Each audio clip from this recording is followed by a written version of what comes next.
Production ovine en Côte d'Ivoire, 50 millions de francs CFA débloqués par le Fonds interprofessionnel pour la recherche et le conseil agricole. Il s'agit d'améliorer la race Djalonké. Plus de peur que de mal à Bouaké, dans la région de Bouaké. Des coups de feu ont été tirés à la cathédrale Sainte-Thérèse de l'Enfant Jésus. Enfin, élection présidentielle 2017 en France. Les proches du candidat Emmanuel Macron s'engagent dans la campagne. Sa belle-fille, Tiffaine Osière, monte au créneau. Bienvenue sur RTI2, bonsoir à tous. L'élevage du mouton revêt une importance économique et sociale dans la région centre du pays. Il faut donc améliorer cette production. C'est l'objectif de la station ovine de Toumoudi. Elle est aidée financièrement par le Fonds interprofessionnel pour la recherche et le conseil agricole. Et dans son programme de sélection du cheptel, la SOT privilégie le mouton rural de race Djalonké. Cette bête a des besoins d'entretien réduits et une aptitude à valoriser des fourrages de médiocre qualité. Les explications de Charles Tatou de RTI Bouaké. Le gouvernement se préoccupe de l'amélioration du format du Djalonké, une race de moutons qu'on retrouve en général dans le milieu rural. La station ovine de Béoumi, délocalisée à Toumoudi, du fait des nombreuses crises connues par le pays, dispose d'un programme dont les activités sont liées à cette amélioration. Nous travaillons avec une dizaine d'éleveurs, mais ceux qui vont faire la multiplication des reproducteurs sont deux. Il y a un qui est basé au centre du pays, précisément à Toumoudi, et l'autre se trouve dans la région d'Abangourou, dans le village d'Assako. Ces éleveurs vont recevoir des brebis et nous allons mettre à leur disposition les béliers performants issus donc de nos stations qui vont s'accoupler à ces brebis. Ce programme pourra contribuer de façon significative vraiment à satisfaire les besoins des Ivoiriens pendant cette période-là spécifique. Dénommé Programme national de sélection ovine PENSO, ce programme vient de bénéficier d'un financement à hauteur de 50 millions de francs CFA de la part du Fonds interprofessionnel pour la recherche et le conseil agricole, FIRCA. Par cet appui financier, le FIRCA vient contribuer à la relance des activités du PENSO qui connaissent des résultats escomptés. Avec des partenaires extérieurs, notamment le Maroc, qui ont aussi des races ovines, qui ont de bonnes conformations, qui sont hautes sur pattes. Et donc, grâce à cette collaboration, on va encore sortir des animaux beaucoup plus performants, qui seront plus appréciés.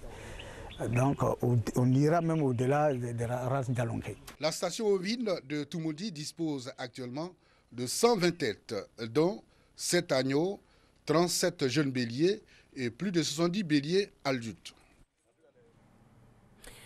Dans l'actualité nationale également, cette grosse frayeur survenue récemment à Bouaké, dans la région de Bouaké. Des coups de feu ont été tirés sur la cathédrale Sainte-Thérèse de l'Enfant Jésus. Un individu armé se serait infiltré dans la cour de cette église. Aucune perte en vie humaine, mais plusieurs dégâts matériels. Le point avec Alain Essois et Kwadio Kwame de RTI Bouaké. Porte criblée de balles. Nous sommes à la cathédrale Sainte-Thérèse de l'Enfant Jésus de Bouaké. Ce jeudi 6 avril 2017, en cette période de carême, un individu armé de fusil a tiré plusieurs coups dans la baie vitrée de la porte menant au bureau du vicaire en service ce jour. Le bureau occupé au moment des faits par le vicaire. Ce dernier a eu la vie sauve en se réfugiant sous la table. Informés par les riverains, les éléments du Centre de coordination des décisions opérationnelles CCDO ont pu neutraliser le criminel. Les raisons de cet acte criminel restent pour le moment inconnues. Pour nécessité d'enquête, le malfrat est pour l'heure aux mains des forces de l'ordre. Autre actualité, comment mettre fin aux maladies tropicales négligées? Le ministère de la Santé et de l'Hygiène publique a initié récemment une réflexion à Yamoussoukro, dans le centre du pays.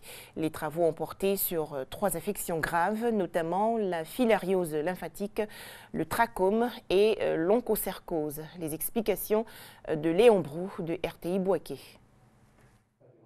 2 jours pour passer au scanner la lutte contre les maladies tropicales négligées, en abrégé MTN, et des résultats probants en Côte d'Ivoire pour ce combat engagé seulement en 2012. Dans le cadre de la lutte contre la filariose, les guelmethiases et la bilharziose, nous avons donc une cartographie de ces 3 pathologies qui est achevée, ainsi que celle de l'onchocercose.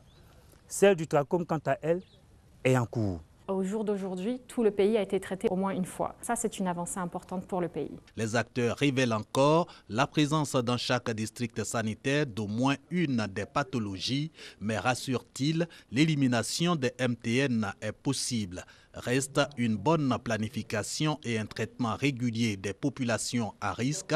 Sur la question, les financements des partenaires ont été identifiés, idem pour les stratégies et la feuille de route des acteurs. La plus grosse activité est la campagne de distribution de masse de l'ivermectine couplée à l'albendazole dans le cadre de la lutte intégrée contre l'onchocercose, l'éléphantiasis et les vers intestinaux. Et cette distribution est prévue donc à partir du 12 mai. Autre sujet, la pérennisation des activités de lutte contre les MTN. Le conclave de Yamoussoukro recommande la mise en place du comité d'experts. C'est un conseil du ministère de la Santé pour la certification de la bilharziose, l'onchocercose, l'éléphantiasis, en somme, les maladies tropicales négligées. 37e édition du Popo Carnaval de Beaunois. Un concours va récompenser les meilleurs reportages presse écrite et audiovisuels des journalistes qui vont faire la promotion de cet événement. Le prix média du Popo Carnaval 2017 a été lancé le 5 avril dernier. On en parle avec Serge Collet. Le prix média du Popo Carnaval, c'est une des innovations de taille de la 37e édition. Ce concours vise à susciter un intérêt auprès des médias et du grand public afin de donner à l'événement toute sa dimension populaire. Les journalistes appelés à couvrir le plus vieux carnaval de Côte d'Ivoire, créé en 1973, seront évalués dans 4 catégories. Meilleur reportage photo, meilleur article de presse, meilleur reportage presse audiovisuelle et meilleur documentaire. Pour le commissaire général du Popo Carnaval, Jean Auba, il s'agit de récompenser les acteurs de médias qui auront assuré avec panache et savoir-faire la promotion du Popo Carnaval 2017, événement culturel et touristique mettant en valeur les atouts du peuple abouré de Beaunois. Ce serait donc une manière pour nous d'abord de demander à la presse de faire l'écho de cet événement important qu'est le Popo Carnaval, d'attirer, n'est-ce pas, non seulement les touristes nationaux, mais aussi les touristes internationaux.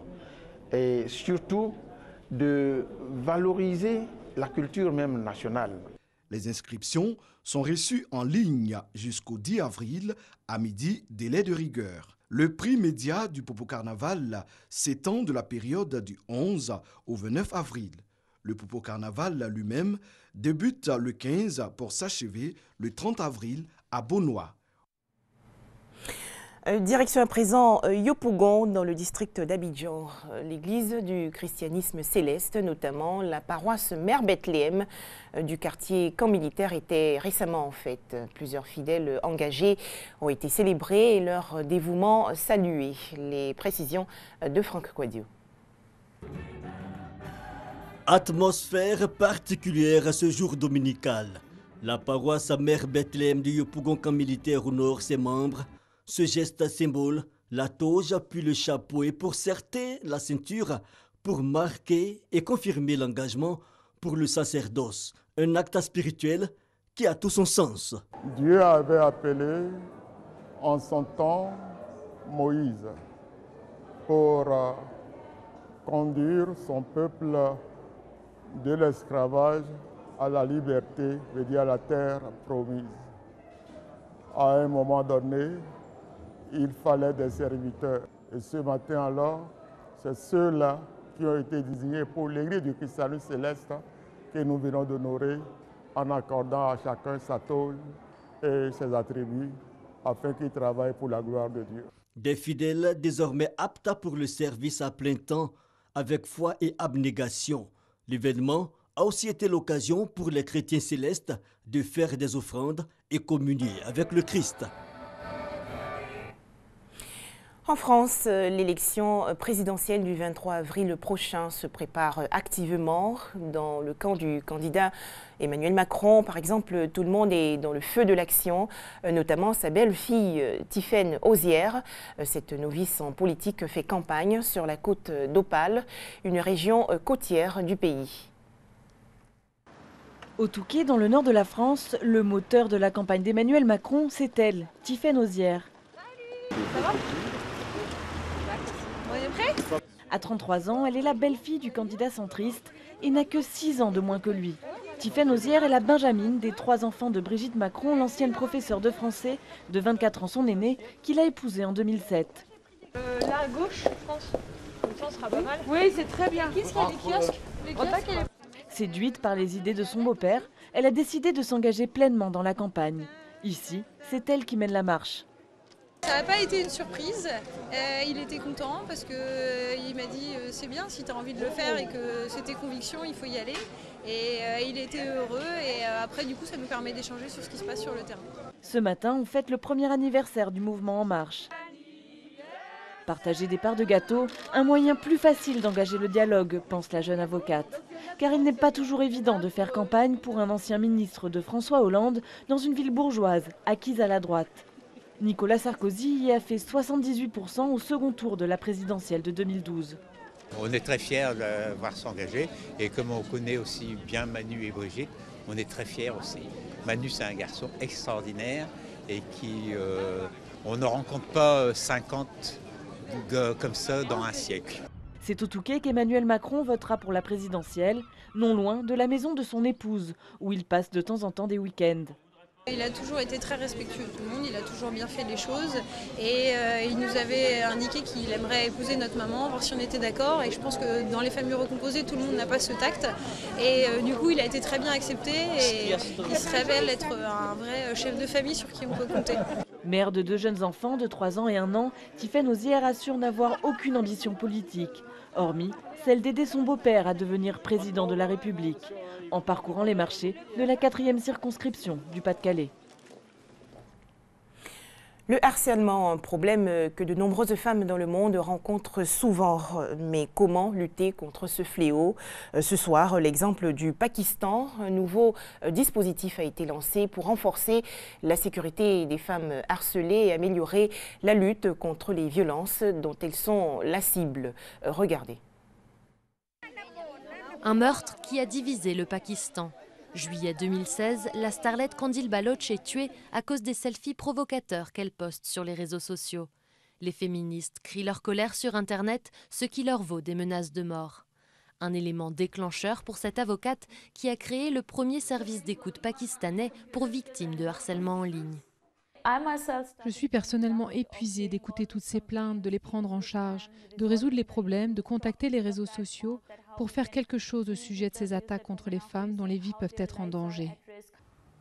Créée fin 2016, la ligne d'écoute aide surtout des victimes de chantage liées à des photos nues, authentiques ou trafiquées.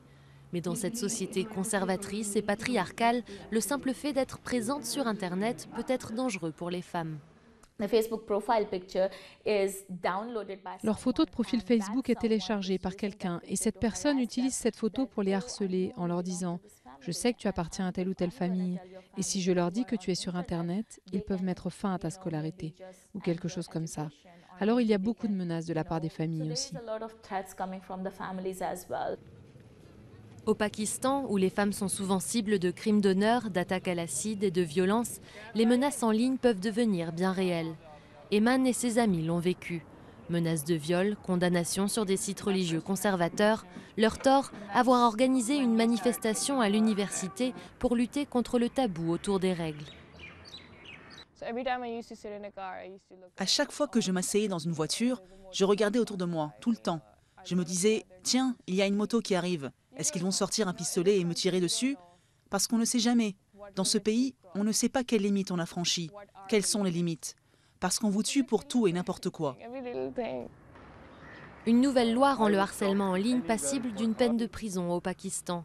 Mais par manque de confiance, les victimes hésitent souvent à se tourner vers les autorités.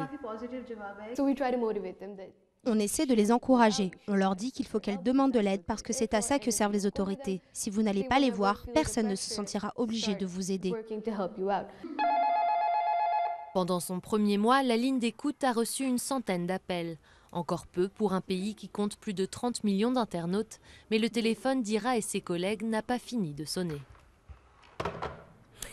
Voilà, merci de nous avoir suivis. Je vous souhaite une excellente fin de semaine à tous sur RTI2.